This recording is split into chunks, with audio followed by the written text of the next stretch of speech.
नौजवान और किसान दो प्रमुख होंगे। आने वाले दिन सड़कों में आंदोलन करते हुए दिखेंगे। नौजवान अपनी नौकरियों को बचाने के लिए, अपनी उम्र सीमा को बचाने के लिए, अपनी शिक्षा को बचाने के लिए, अपने रोजगार को बचाने के लिए आंदोलन करेंगे, और किसान अपनी कृषि को उन्नत करने के लिए, साथ ही साथ कृषि की जो भूमि है उसे बचाने के लिए। तो उन पानी की अगर सुविधा गेहूं के लिए की जाए, धान हम लोग मोटा मोटी बारिश में हो जाती है, कभी सुखाड़ होता है, तो नियति और प्रकृति की बात है। लेकिन अगर सरकार इसमें पहल करते हुए उन डैमों का पानी, नदियों का पानी यदि खेतों तक पहुंचा दिया जाए तो उनके हाथ में दूसरी फसल आ जाएगी। बस ये सरल लोग हैं, ये दुनिया से बहुत दूर। विधानसभा में इनके लिए मौत का फरमान आता है, इन्हें पता भी नहीं चलता है। वीडियो और सीओ मिलकर किस प्रकार इसकी जमीनों को छेड़छाड़ कर रहे हैं, इसे पता भी नहीं है। कलेक्टर किस प्रकार इनकी जमीनों के साथ व्यवहार कर रहा है, ये भोला भाला इंसान, ये किसान नहीं जानता है।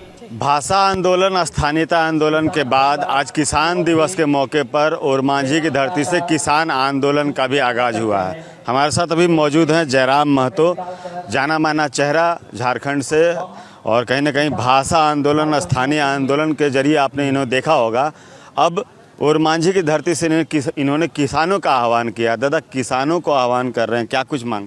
देखिए, मेरा मानना है सभी चाहते हैं कि देश के प्रत्येक नागरिक, चाहे विश्व के हैं, भारत के हों या राज्य के हों, प्रत्येक के पास रोजी रोजगार का साधन रहे, सभी का पेट भरे, सभी खुशहाली के साथ जीवन यापन कर सके। तो उसके लिए मेरा मानना है उद्योग, व्यापार, नौकरी से कहीं ना कहीं महत्वपूर्ण कृषि साबित होगा, क्योंकि कृषि एकमात्र सहारा है जो प्रत्येक व्यक्ति तक का पेट भर सकता है। तो जब ये प्रत्येक व्यक्ति का पेट भर सकता है तो उसके लिए सरकार की पहल अच्छी होनी चाहिए, सरकार की नीति इसके लिए स्पष्ट होनी चाहिए।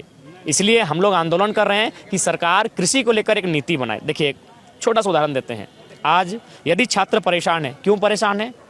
नौकरी के लिए हैं। नौकरी क्यों चाहिए? पैसा चाहिए, क्योंकि उससे परिवार चलेगा, और ये मानव का नियम है। लेकिन मेरा मानना है यदि कृषि को थोड़ा सा कृषि में फोकस किया जाए, जैसे हमारे पास धान फसल है, ये धान झारखंड का मुख्य फसल है, ये प्रत्येक जिलों में लगभग होता है।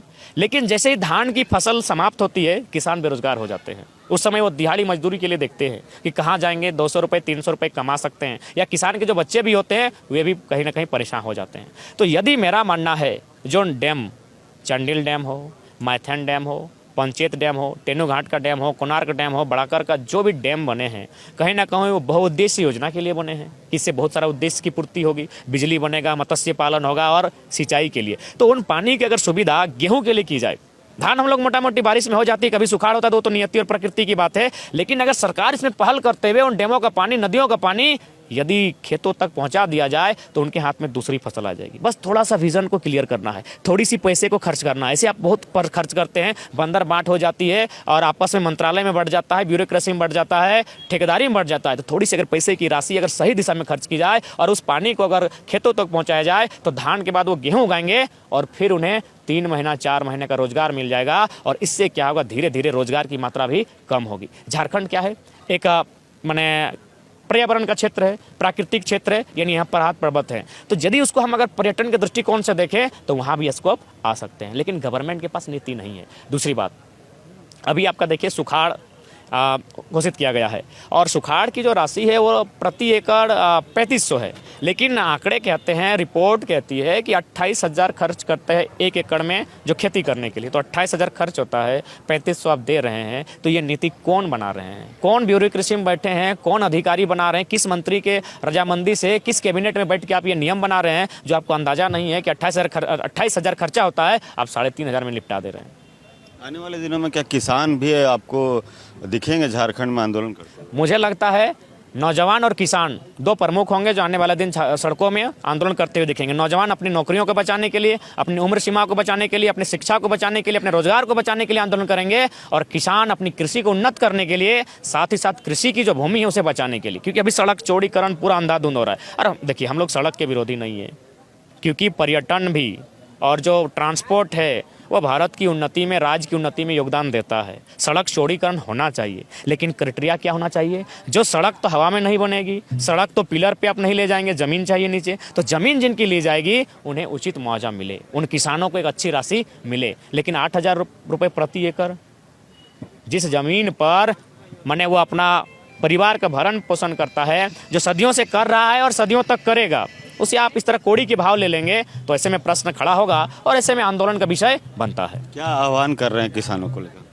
किसानों को आह्वान यही कर रहे हैं कि सबसे पहले किसान, चूँकि सरल लोग, खेत खलिहान में जीव जंतुओं के साथ परिवार के लिए अन्न उगाकर भरण पोषण करने वाले लोग हैं। ये सरल लोग हैं, ये दुनिया से बहुत दूर। विधानसभा में इनके लिए मौत का फरमान आता है, इन्हें पता भी नहीं चलता है। बीडीओ और सीओ मिलकर किस प्रकार इसकी ज़मीनों को छेड़छाड़ कर रहे हैं, इसे पता भी नहीं है। कलेक्टर किस प्रकार इनकी ज़मीनों के साथ व्यवहार कर रहा है, ये भोला भाला इंसान, ये किसान नहीं जानता है। इसीलिए किसान को आज जानना होगा, उसे अपने एक हाथ में कुदाल, एक हाथ में गैता साबल, एक हाथ में खलिहान, एक नज़र से खलिहान और उसी समय एक नज़र से देश के संविधान को पढ़ना होगा। उसे जानना होगा भारत सरकार का जो केंद्र सरकार का कानून है भूमि अधिग्रहण अधिनियम 2013, जो स्पष्ट कहती है जमीन के बदले जमीन का प्रावधान, और साथ ही साथ जमीन आप तभी ले सकते हैं किसी भी परियोजना के लिए जब 80% लोगों की रजामंदी हो। इसलिए आज किसानों को एक नज़र खलिहान पर, दूसरी नज़र संविधान पर होनी चाहिए।